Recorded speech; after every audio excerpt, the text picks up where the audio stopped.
Goeie, dit is het Politbureau, het wekelijkse politieke programma van Omroep Friesland. Uw gast is zo'n eerste Kamerlid Joop Atsma van het CDA.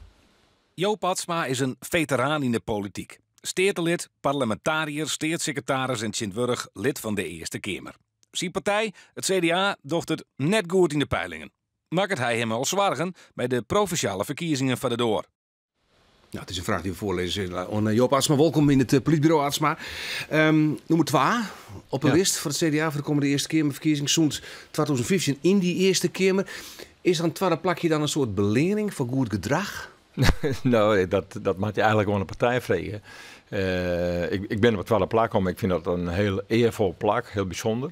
En kennelijk had ik mijn bergen in de oude jaren. Maar dan ik mij ook lezen kennen van, nou, dit heb ik het oude tijd heb ik bereikt voor het CDA. Nou, intern is het natuurlijk wel zichtbaar met wat je doet in een fractie. Neem eens een paar wapenfeiten. Nou ja, de rol van de Eerste Kamer is volstrekt anders als die van de Tweede Kamer. Het is misschien goed om dat nog even te horen. Ja, de Eerste Kamer beoordeelt de wetten die toch de Tweede Kamer aanbinden. Gewoon procedure, of het goed gang is. Ja, is het goed gang, maar ben ik uit fieber. Of ben ze net in zinspraak, in zinstelling met orenwetten. Dat gebeurt ook nog wel eens. Nou, daar ben je dus echt heel kritisch op. Het is volle minder politiek qua lading die je in de discussies komt. Dat zie je wel, Atsma, maar wordt de Eerste Kamer niet volle politieker op dit stuit? Nou, daar vind ik net volle van. En daar had ik de oude jaren net volle van zien. Er hebben een heel soort zijn over en praten over de mogelijkheid dat de Eerste Kamer misschien de coalitie, de regering in de Eerste Kamer misschien een meerderheid kwijtrekken naar de verkiezingen. Is het al zo?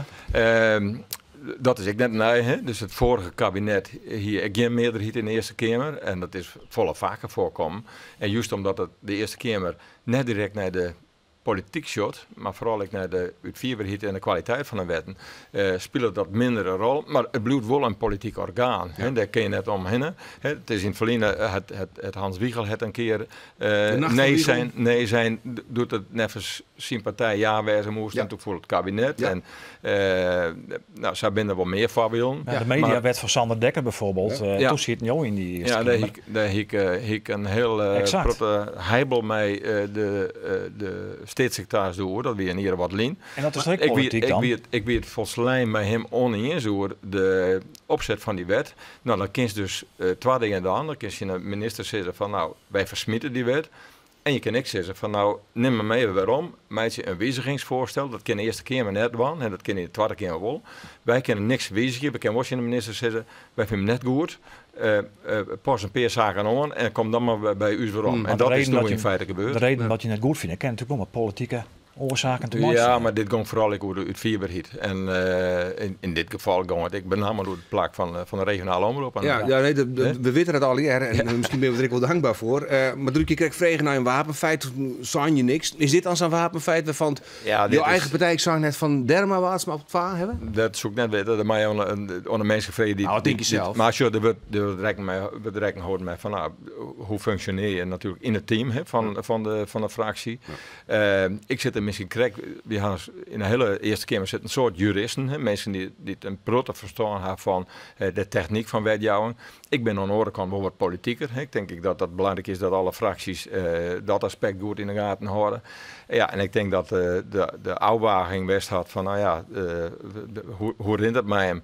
En dan shot het binnen de grotere partijen en de grotere fracties, zo ben ik nog even naar de verdeling over het loon. Bij weinig mensen, de man en de vrouw, die er moest nog Fries bij. En terecht dat zo'n trouwens alle partijen waren, dat kun je van het CDA nemen. Maar die afwaging, waarom wat de list eruit shot, zat hij eruit shot. Ja, dat ging net over en dat is ik maar goed. Nou ja, je bent de heegste Frieske kandidaat op nummer 2 in ieder geval van het CDA. Hoe zorg je nou de partij? Want in de peilings gaat het dramatisch, hè? Jongetje zitten in de Tweede Kamer, Alve nou in de peiling. Ja, nou, ik zeg altijd van de peilings die zullen net goed uit, maar dat ken ik heel snel veroordelen. Ik weet nog heel goed, door in 2001 staan wij, ik zit in de Tweede Kamer en we staan in de peiling op 13 zitten.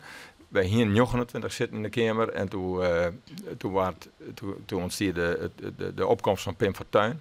En wat net iemand begreep, is dat wij 4 maanden later, nadat we zo leeg staan in de peilingen, met 43 zitten maar omkomen. Naar de motor maar Balkenende weer toen inderdaad. Met Balkenende, het kan heel snel verhoren. Maar het te krijgen dat je hem nooit zal leegstenen omdat Bigelix Buma hetzelfde komt met het CDA, wat de Partij van de Arbeid in het vorige kabinet, maar de VVD hier, dat de VVD toch onaantastbaar bloed en dat de rest verliest in het kabinet? Als je regeringsverantwoordelijkheid oppakken, dan zie je vaker vol in de win. En dat is nog een keer zo. Dat zorg ik naar D66 en zorg ik naar de VVD en zorg naar de Partij van de Arbeid in de vorige periode. Ja. Maar je zorgt ook bijvoorbeeld die dividendbelasting. Ja, maar je zorgt tegelijk je in Nederland een enorm stuk versnippering. De flanken, dat vliegt alle kanten uit, zowel aan de linker als aan de rechterkant. Ik in de Tweede Kamer. Nou ja, en zeg maar wat er in Europa aan de hand is. Dus die versplintering die is volop gaande. En in Nederland is het beeld net over zoals in Noord-Holland. Ik wil nog even zorgen. Ik wil de steun hier in Ljouwt op het Saarland. Ik bij de gele hesjes, ik nog maar even zeggen. Ja. Dat is toch een soort basisbeweging van onvrede. Rutte zei aan vrede van we hebben allemaal een geel hesje aan af en toe. Hoe reageert de gevestigde politiek erop? Hoe doet jouw eigen politiek leider Buma dat eigenlijk? Nou, ik vind dat je er echt je moet er net naar zien, je moet er weten waarom wat mensen vanuit een soort van collectieve ontevredenheid de strijd op gaan. En witte politieke elite dat, want dat wordt vaak verweten. Is er een kloof op dit stuit? Nou ja, ik haal dit bezocht en nog, zoals ik er nog altijd in, om gewoon tussen de mensen op strijd te staan, waar dat ik ken en waar dat ik maak. Maar jou dat, ik ben nog eerste Kamerlid of zo. Ja, maar goed, Tweede Kamer, had ik mensen op strijd in een groep staan zat, misschien ouder dan steun Erik en jou, die trouwens maar een heel iets ploegje, maar dan ben ik wel degene die er heen stapt. Ja, Sander de Rauwe had het ik niet als enigste leerslok hier in de Provinciale Staten. Stier op het Ceylon. Maar dat jij ik zei. Die dividendbelasting, daar is het CDA mooi gang om de winst van de VVD om die auto's te schaffen van het groot kapitaal. Je hebt zelf ook nog het leenstelsel voor studenten. Werd de rente heger wordt, grotere schuldenlijst van die studenten. Buma en het CDA liet het wel gebeuren. Ja, maar zo, daarvoor zit je dus in een coalitie.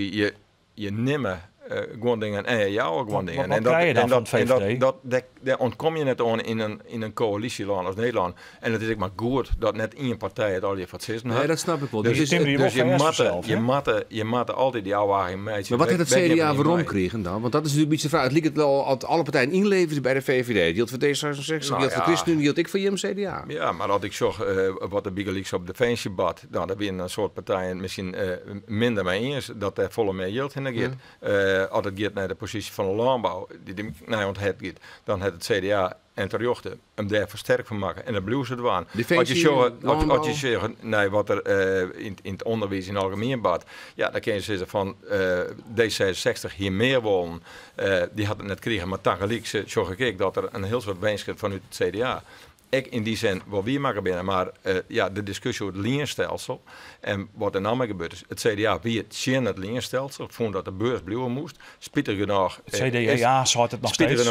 En Harry van der Molen van Ljouwt, Kamerlid in de Tweede Kamer dan, die had het treffelijk uitlijn waarom het vol te verantwoorden is dat je dus deze stap zet. De meesten snappen dat net. Dan show je dat je continu dat uitlezen moet. En daar mag ik net benauwd voor wezen. En ja, tegelijk de vragen hoe de zorg en de sluiting van de ziekenhuizen. Nou, waar je dat net aan het zo gaat zitten, dan mag je echt verzwaren dat je op dat stuk van zaken jongere mensen staan blijven. En die onvrede die je dan hier in Frankrijk is ontzien omdat de benzineprijzen omheen gaan. Nou ja, ik denk dat de komende jaren de benzineprijzen of de dieselprijzen of de brandstofprijzen alleen nog maar meer in prijs staan in Marcella. Ik in Nederland. Ja, daar ontkom je haast net aan. Als je zorgt wat er nou internationaal bad, ik in combinatie met de discussie over de klimaatwet, dan weet je heel veel dingen net zeker, maar dit wel, dat het net goed keert, maar duurder wordt. We maken het hier belitten van, we maken eens even zien hoe uw cartoonist Gerco van Beek naar Atsma en naar de Eerste Kamer zocht.